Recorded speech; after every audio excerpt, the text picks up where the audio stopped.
नमस्कार। कल गांधी जयंती है। कभी गुजरात गांधी और सरदार पटेल का हुआ करता था, अब गुजरात नरेंद्र मोदी का है। इस नए गुजरात में गांधी की क्या स्थिति है? इस नए गुजरात में उस साबरमती आश्रम की क्या स्थिति है जहां से गांधी ने एक नई क्रांति शुरू की थी? पोरबंदर की क्या स्थिति है? और सबसे बढ़कर, इमारतें तो बनती हैं, टूटती हैं, इतिहास बहुत सारी इमारतों को गिरा देता है।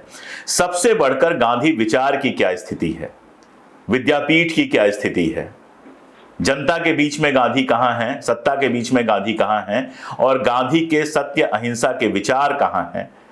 मुझे लगा कि इन बातों को समझने के लिए प्रोफेसर हेमंत शाह से बेहतर व्यक्ति कौन हो सकता है।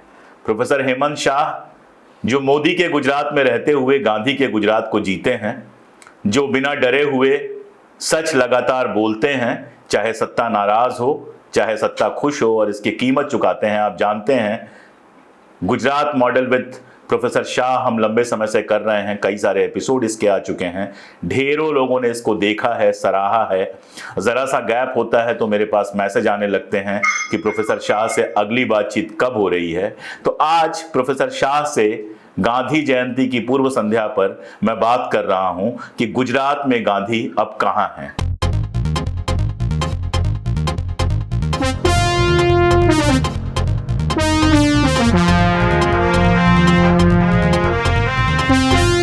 नमस्कार प्रोफेसर साहब। नमस्कार। कहां हैं गुजरात में अब गांधी?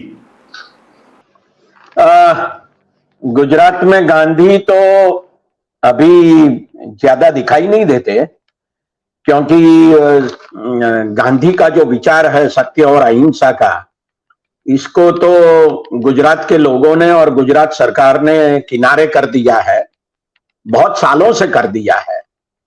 क्योंकि गुजरात में काफी हिंदू मुसलमान दंगे हुए, और साथ में जो शांति की भावना थी, भाईचारे की जो भावना थी, बंधुता की जो भावना थी, वो तो बहुत दूर तक धकेल दी गई है।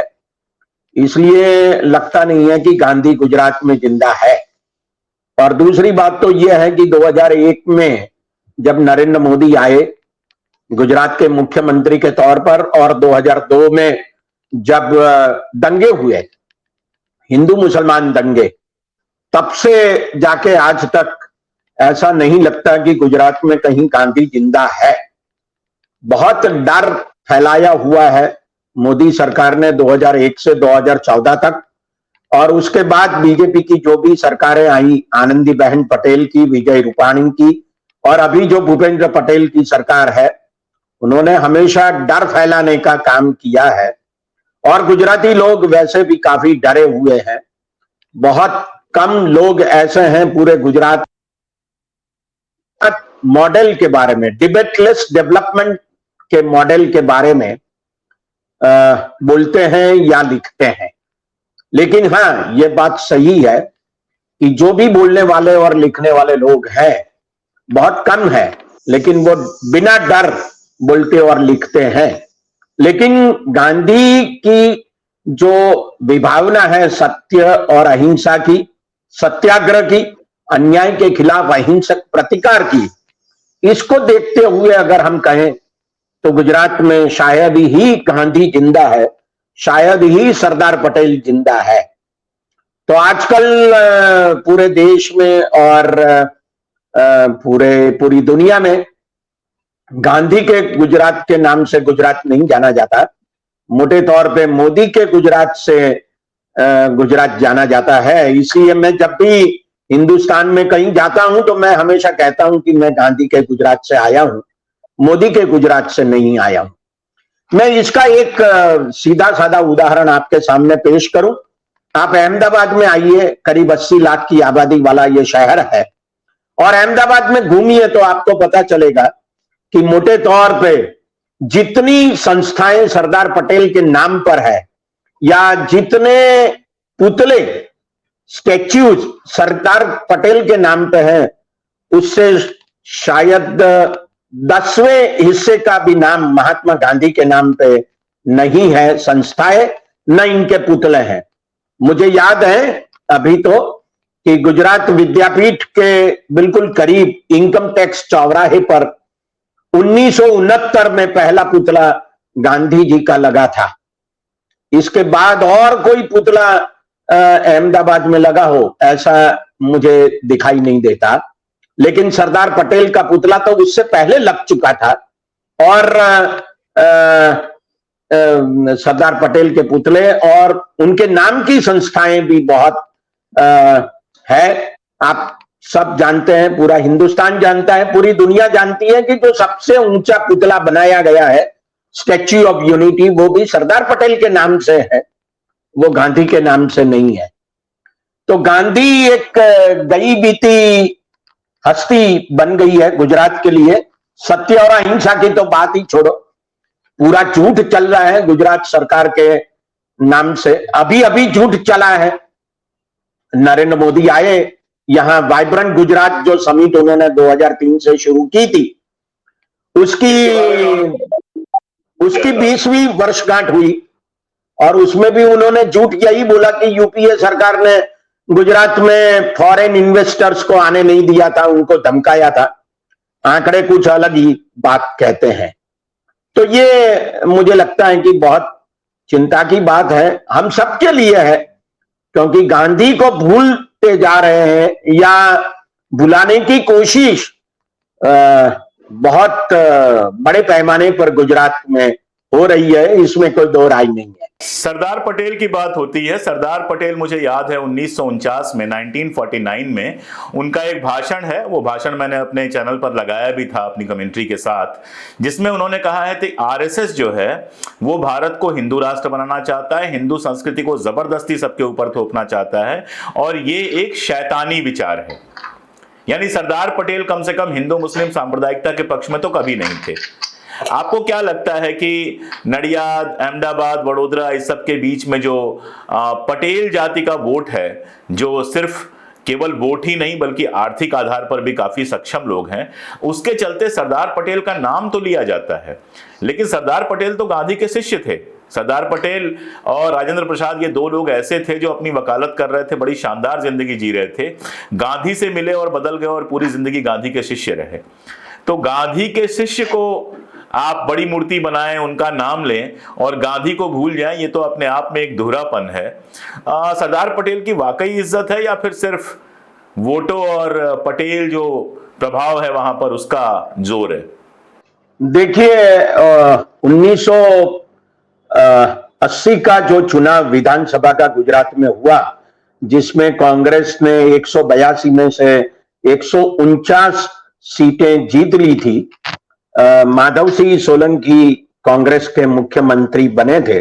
उस वक्त जो थियरी बनाई गई, KHAM theory, KHAM, K means क्षत्रिय, H मीन्स हरिजन, A मीन्स आदिवासी और M मीन्स मुस्लिम, ऐसी खाम थियरी बनाई गई और इसके चलते ऐसा कहा गया कि जो पटेल कम्युनिटी के लोग हैं वो कांग्रेस से बिल्कुल विपरीत हो गए। हालांकि ऐसा उस वक्त नहीं था, लेकिन बाद में होता गया ऐसा, और ऐसा कहा जाता है आजकल, चाहे वो सौराष्ट्र के पटेल हो, कच्छ के पटेल हो, या जो जिलों का नाम आपने बताया, खेड़ा, बरोड़ा, नडियाद, आणंद, इन जिलों में जो पटेल, जिसे चरोतरी पटेल कहते हैं, या उत्तर गुजरात के पटेल हो, महसाणा जिले के या पाटन जिले के, ये सारी जो पटेल कम्युनिटी है वो कांग्रेस से विपरीत हो गई, विमुख हो गई और वो बीजेपी के खेमे में चली गई। लेकिन सवाल इस बात का है कि इनकी जो विचारधारा है, इन लोगों की जो विचारधारा है वो बड़े पैमाने पर कम्युनल होती गई है, इसमें कोई दो राय नहीं है। आप व्हाट्सएप पर देखिए या और सोशल मीडिया पर देखिए तो गुजरात में जो एक प्रकार से वैमनस्य खड़ा करने के जो मैसेज आपको दिखाई देंगे, वो तो बहुत बड़े पैमाने पर आपको विचलित कर देंगे। ऐसे मैसेज फिरते रहते हैं और कई बड़ी हस्तियों के बारे में, चाहे महात्मा गांधी हो या जवाहरलाल नेहरू हो या और कोई लोग हो, उनके बारे में ऐसी मनगढ़ंत बातें लिखते रहते हैं और कहते हैं कि इस देश का अगर बंटवारा हुआ तो वो महात्मा गांधी ने किया, नेहरू इसके लिए जिम्मेदार थे, कांग्रेस इसके लिए जिम्मेदार थी, और सबसे बड़ी बात तो यह है कि गांधी ने ही पाकिस्तान बनाया है। और गांधी और नेहरू ये चाहते थे कि भारत मुस्लिम राष्ट्र बन जाए, लेकिन हालांकि उन्होंने ये घोषणा नहीं की, लेकिन सारे काम ऐसे ही किए कि जैसे भारत मुस्लिम राष्ट्र बन जाए। ऐसे सारे मैसेज घूमते रहते हैं गुजराती भाषा में। इसमें आपको जो चरित्र, आम चरित्र देखने को मिलता है वो ये है कि वो चाहते हैं कि बीजेपी सत्ता में रहे, जो विचारधारा हिंदुत्व की है उसका जहर गुजरात के लोगों की नसों में बहुत गहरी सतह तक पहुंच गया है। और इसीलिए आप देखिए कि गांधी ने जो अपने धर्म की बात कही थी, उस धर्म को कहीं छोड़ दिया है, कहीं इसका त्याग हो गया है। और लोग ये कहते रहते हैं कि हमें गांधी नहीं चाहिए, हमें तो मोदी चाहिए, और हमें अटल बिहारी वाजपेयी भी नहीं चाहिए, हमें मोदी चाहिए। आपको याद होगा शायद 1980 के बाद जब अहमदाबाद म्युनिसिपल कॉरपोरेशन का चुनाव हुआ और तब बीजेपी के पहले मेयर बने जयेंद्र पंडित, तभी इसके बाद थोड़े सालों में अटल बिहारी वाजपेयी ने कहा था कि गुजरात हमारे लिए एक मॉडल स्टेट है। तो ये जो मॉडल स्टेट बनाया गया है इसमें गांधी नहीं है, और सरदार है, पुतलों में है, संस्थाओं के नामों में है, लेकिन सरदार की विचारधारा कहीं भी आपको दिखाई नहीं देगी। इसमें कोई दो राय नहीं है। हम सब जानते हैं कि सरदार पटेल ने आरएसएस पर प्रतिबंध लगाया था, लेकिन यहां जो आरएसएस की नींव गहरी हुई दिखाई देती है, और एक प्रकार से कहा जाए तो तानाशाही के प्रति जो ममत्व दिखाई देता है वो बहुत गहरा है। लोकतंत्र के बारे में कोई सोचता नहीं है। मोदी जो करते हैं वही अच्छा है, वही सच्चा है, और वही हमारे लिए अच्छे दिन लाने वाले हैं, और विश्व गुरु बनने वाला है भारत। और वे तो बोल ही रहे हैं कि गुजरात तो वैसे भी विश्व गुरु बन चुका है, इसमें कोई दो राय नहीं है। तो ऐसी सारी भावनाएं और ऐसे सारे विचार गुजरात के लोगों के दिमाग में घुसे हुए हैं। और मैं ऐसा कहना चाहूंगा कि मोदी सरकार ने गांधी के नाम पर, गांधीवादियों ने लोगों की सेवाओं के लिए जो भी संस्थाएं बनाई थी, उन सारी संस्थाओं को अपने खेमे में लाने के लिए भरसक प्रयास किए हैं। इसमें गांधी स्थापित गांधी आश्रम भी है, और जिसे साबरमती आश्रम या हरिजन आश्रम के नाम से पुकारा जाता है।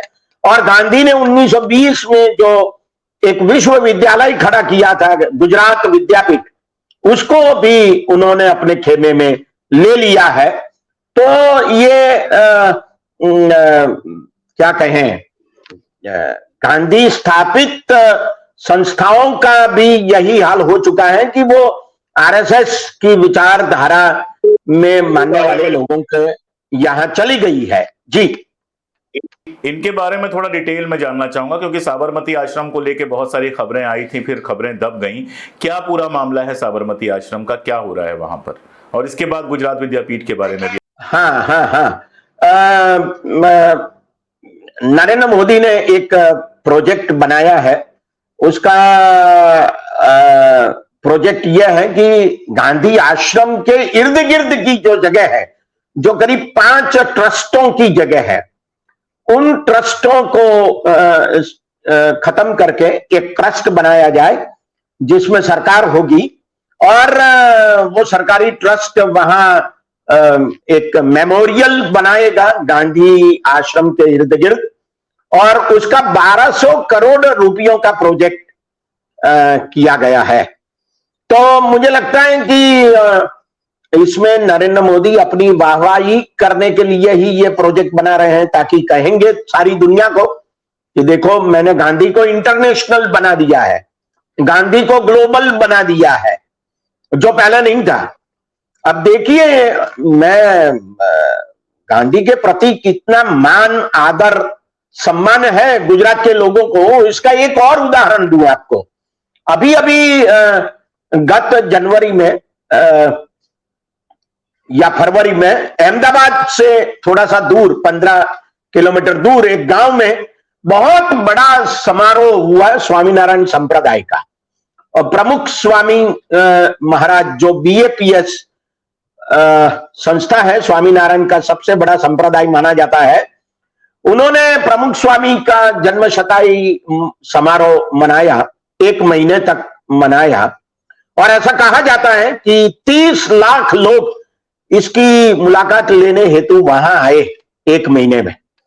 मैं थोड़े दिनों पहले गांधी आश्रम गया था, तो गांधी आश्रम की एक कर्मचारी को मैंने पूछा कि 1 साल में यहां कितने लोग आते रहते हैं, देश के और विदेश के। तो उन्होंने ये बताया कि आप टोटल मिलाएं तो करीब 3 लाख लोग आते हैं। तो गांधी आश्रम की मुलाकात लेने के लिए 3 लाख लोग, और स्वामीनारायण संप्रदाय के समारोह में जाने वाले 30 लाख लोग 1 महीने में। ये गुजरात की स्थिति है। तो आश्रम तो चला गया, इसमें कोई दोहराई नहीं है। और आश्रम का जो ट्रस्ट है, वो ट्रस्ट भी नरेंद्र मोदी के सामने झुक गया, क्योंकि जो हृदय कुंज और उसका जो परिसर है वो तो वही का वही रहने वाला है, उसको तो तोड़ नहीं सकते। लेकिन जो इर्द गिर्द सारी संस्थाएं हैं, उसके जो मकान है वो तोड़ फोड़ करके वहां कुछ नया म्यूजियम जैसा बनाएंगे और कैफेटेरिया बनाएंगे, उसका प्लान भी आ चुका है और वहां तोड़ फोड़ शुरू भी हो चुकी है। तो नरेंद्र मोदी अपना नाम वहां कायम करना चाहते हैं, इसमें कोई दो राय नहीं है। और वही उनका रवैया भी है। जैसे गुजरात में महात्मा गांधी अहमदाबाद से इसी आश्रम से निकलकर दांडी गए थे, दांडी कूच की थी उन्होंने। तो जो दांडी में स्मारक बनाया गया करीब 150 करोड़ रुपयों के खर्च से, वो ट्रस्ट भी नरेंद्र मोदी ने जो कहा वो किया। 150 करोड़ रुपयों में वहां एक अच्छा सा म्यूजियम बना दिया और वहां भी नरेंद्र मोदी का नाम हो गया। तो ये गांधी आश्रम की हालत है। वहां जो काफी लोग रहते थे आश्रम के इर्द गिर्द, जो आश्रम निवासी थे उस जमाने में, उनके पोते प्रपोते सब रहते थे, उनको सबको वहां हटा दिया गया वहां से। और जाने माने सर्वोदय कार्यकर चुनीबाई वैद्य, उनकी पोती वहां रहती थी, उनका भी घर इसी में चला गया। चुनीबाई वैद्य तो अभी ही 4-5 साल पहले चल बसे। तो कहने का तात्पर्य यह है कि जो आश्रम है उसका अभी कोई क्या कहें, एक वैचारिक महत्व बहुत कम रह गया है। और गुजरात में जो लोग आते हैं वो आश्रम देखने जाते हैं, लेकिन कितने गुजराती लोग आश्रम देखने जाते हैं, ये बहुत बड़ी संदेह की बात है। और गुजरात विद्यापीठ जो महात्मा गांधी ने विश्वविद्यालय के तौर पर 1920 में स्थापित की थी, जिसका मैं शायद सबसे ज्यादा लंबे समय तक विद्यार्थी रहा हूं।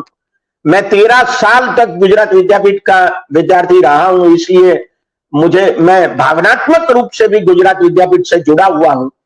और मेरे पिताजी वहीं विद्यार्थी रहे और वहीं प्रोफेसर रहे। पूरी जिंदगी उन्होंने विद्यापीठ में और विद्यापीठ के लिए गुजारी। वो 81 साल पर चल बसे 2012 में, लेकिन वो रिटायर होने के बाद भी विद्यापीठ हमेशा जाते रहे।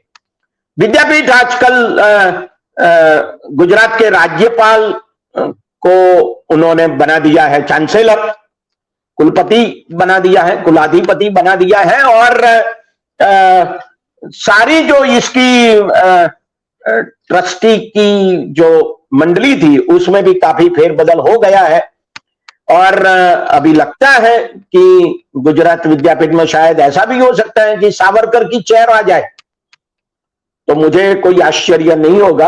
आप जानते हैं कि गुजरात के राज्यपाल आचार्य देवव्रत तो वैसे भी एक प्रकार से आरएसएस के बंदे हैं, या इससे जुड़े हुए हैं, दूर से भी जुड़े हुए हैं, लेकिन इनकी जो विचारधारा है वो विचारधारा तो हम जानते हैं कि वो हिंदुत्व की विचारधारा है।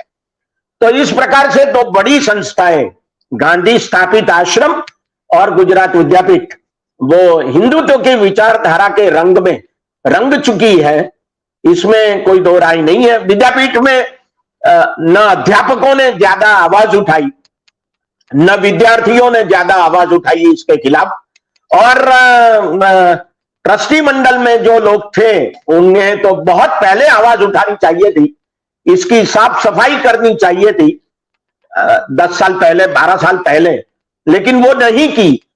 तो सरकार ने इसकी जो नस थी वो दबाई और विद्यापीठ को हासिल कर लिया, ऐसा कहा जा सकता है। मैं आपकी बातें सुनते हुए सोच रहा था कि गांधीवाद जो है वो केवल पूजा पाठ का विचार तो है नहीं, वो तो प्रतिरोध का भी विचार है। गांधी ने हर अन्याय का प्रतिरोध किया।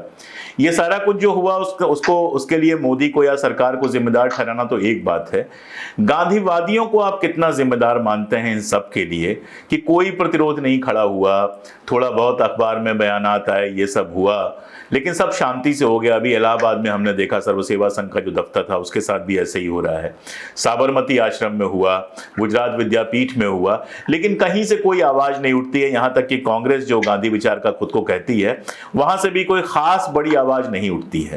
तो ये जो पूरा माहौल है, इसको आप कैसे देखते हैं और इसको कितना जिम्मेदार मानते हैं?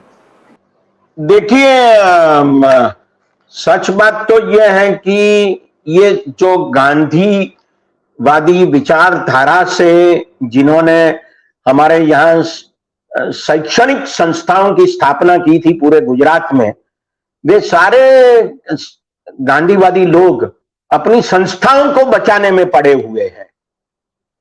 मतलब वे सब ग्रांट जीवी संस्थाएं हैं, तो वो अब आंदोलनजीवी नहीं रहे लेकिन ग्रांट जीवी बन गए।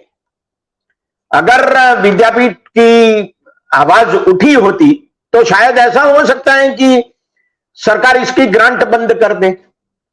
ऐसा भी हो सकता है सभी संस्थाओं की कि ग्रांट बंद कर दे जो गांधीवादी संस्थाओं ने प्रस्थापित की थी आज से 40 साल पहले, 50 साल पहले, 60 साल पहले। उस जमाने में वे लोग गुजरात विद्यापीठ में निकले हुए स्नातक लोग, ग्रेजुएट्स लोग, जो गांव में गए और गांवों में उस समय सामाजिक, आर्थिक और शैक्षिक विकास का काम किया, ये सारे ग्रांट जीवी बन गए। तो उनमें जो ताकत होनी चाहिए सरकार के सामने बोलने की, और संस्था बंद हो जाए तो बंद हो जाए, लेकिन हम बोलेंगे, हम इसका विरोध करेंगे, ऐसी ताकत मुझे लगता है कि नहीं रही। जैसे बहुत बड़े पैमाने पर एनजीओज में नहीं रही, क्योंकि उनको एफसीआरए की चिंता हो गई। तो ये सारा मामला मुझे लगता है कि बहुत पेचीदा है और गंभीर भी है, क्योंकि उन संस्थाओं को चलाना ही इनके लिए बहुत बड़ी महत्व की बात बन गई। इसलिए वो खादी पहनते हैं, रेटिया भी, चरखा भी काटते हैं, खादी भी बुनते हैं, लेकिन ये खादी वाली सारी संस्थाएं, चरखे वाली सारी संस्थाएं, वो गांधी का जो स्वराज का मायना था, उसकी जो कल्पना थी, उस कल्पना से बाहर निकल गया और वो सिर्फ एक क्रियाकलाप बन गया है और कुछ नहीं रह गया। ये ऐसा कह सकते हैं कि ये सब गांधी की विधवाएं हैं, जिनके पास न बोलने की ताकत है, न लिखने की ताकत है, न अन्याय के खिलाफ लड़ने की ताकत है।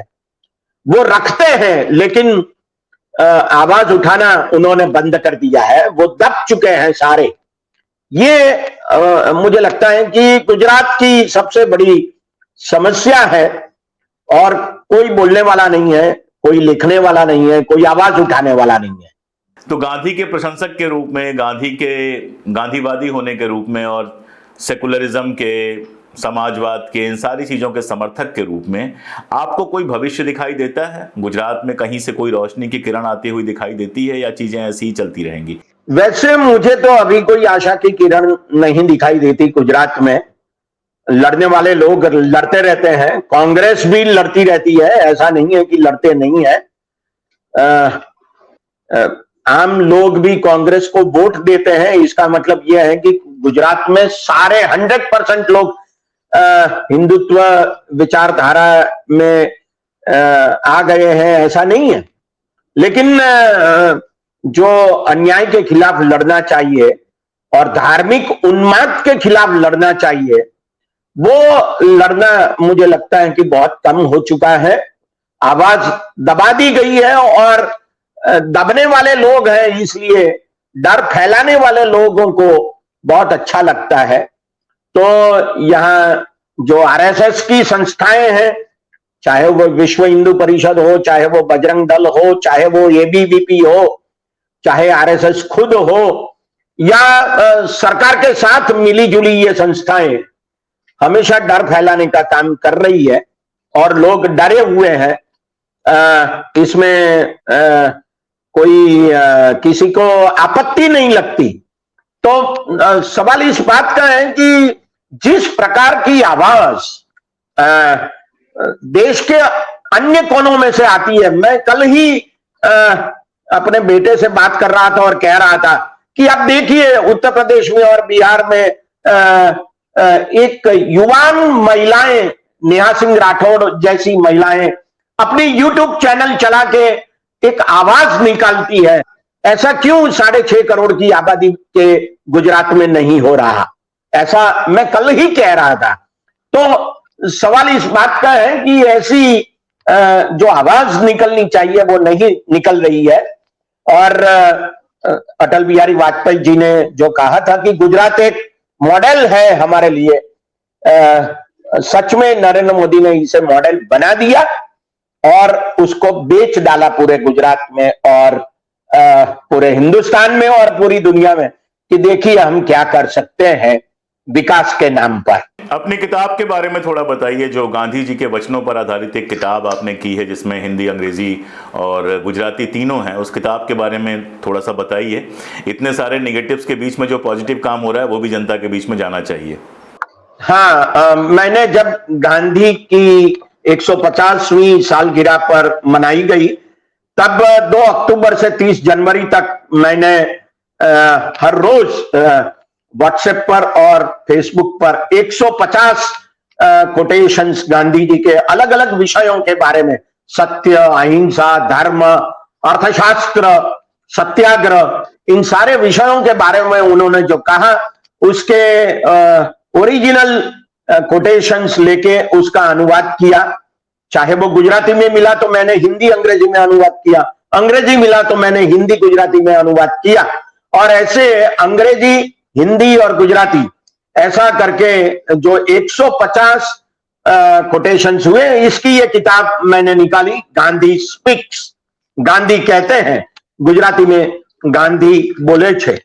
और इस किताब की जो प्रस्तावना लिखी वो जानी मानी गांधीवादी महिला इलाबेन भट्ट उन्होंने लिखी, और इसका हमने लॉन्चिंग भी 30 जनवरी को किया था।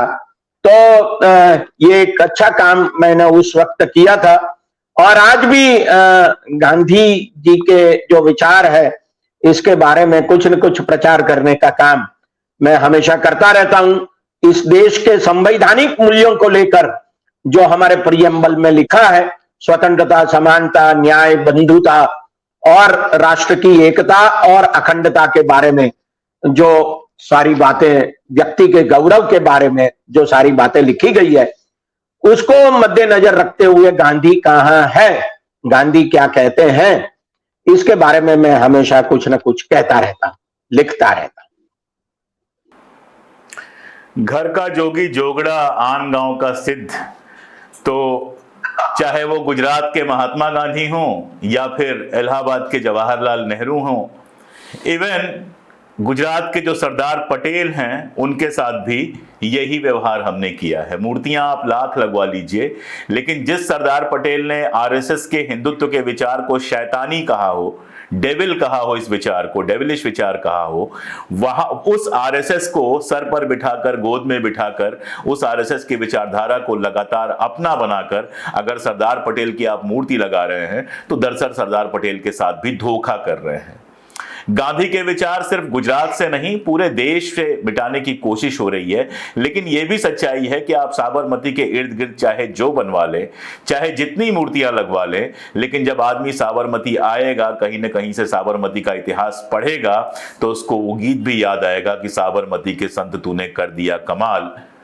जब आप गांधी को लगातार गालियां देंगे तो एक पक्ष ऐसा भी होगा जो गांधी का सच ढूंढेगा, और जैसा मैं बार बार बताता रहता हूं कि गांधी का लिखा सारा कुछ, जिसको हम लोग the collected works of Mahatma Gandhi CWMG कहते हैं, ये आप गूगल करेंगे तो आपको सारा कुछ 98 खंडों में मिल जाएगा। डेट वाइज डिटेल्स हैं। आपको जब भी कुछ गांधी के बारे में कहा जाए तो जाइए उस डेट पे देखिए कि गांधी ने सच में क्या कहा था। गांधी विचारों को मिटाना सिर्फ एक व्यक्ति का विचार मिटाना नहीं है, ये देश जिन विचारों पर बना था उन विचारों को मिटाने की कोशिश है। कई बार ये कोशिशें बहुत बड़ी दिखाई देती हैं। एक सच्चाई ये है कि जिनके हाथों में गांधी विचार आया, जो खुद को गांधी का वारिस कहते थे, जैसा डॉक्टर साहब ने बताया, वो सिर्फ अपने संस्थाओं के ट्रस्टी रह गए। गांधी जिनका बेहद भरोसा था स्वावलंबन पर, उनके लोगों की संस्थाएं केवल सरकारी सहायता से चलती रहीं, और जब सरकार बदली तो वो उस सहायता के इतने गुलाम हो चुके थे कि गांधी विचार पर हमला हुआ और वो चुप रह गए। मैं मजाक में कहता हूं कि गांधी की मोडेलिटीज तो अपना ली गई, चरखा काटना, खादी पहनना वगैरह वगैरह, लेकिन जो गांधी की मोरालिटीज थी, जो उनके मोरल वैल्यू थे, वो नहीं अपनाए गए। इसीलिए शायद इन लोगों ने घुटना बहुत जल्दी टेक दिया। लेकिन आज भी देश भर में लाखों लोग हैं जो गांधी विचारों के साथ जुड़े हुए हैं, किसी सरकारी सहायता से नहीं बल्कि अपनी खुद की प्रेरणा से, जैसे प्रोफेसर हेमंत शाह हैं और भी बहुत सारे लोग हैं। गांधी विचारों को इस धरती से कभी नहीं मिटाया जा सकेगा, इस तरह के प्रयास होते रहेंगे। लेकिन हाँ, चिंता की बात जरूर है कि युवा वर्ग के बीच जिस तरह का जहर फैला है वो इस देश को कहां लेके जाएगा। सोचिएगा, हमारा काम है इन बातों को लगातार आपके बीच पहुंचाना, और हम चाहते हैं कि और कुछ नहीं तो 5 मिनट रुक के आप सोचिए कि गांधी विचारों की हत्या क्या इस देश के संविधान की भी हत्या नहीं है? गांधी विचारों के हत्या की कोशिश क्या इस देश को एक नर्क में तब्दील नहीं कर देगी? सोचिएगा, अगर सोच पाएंगे तभी आगे के लिए कोई रास्ता भी चुन पाएंगे। बहुत शुक्रिया डॉक्टर साहब। नमस्कार।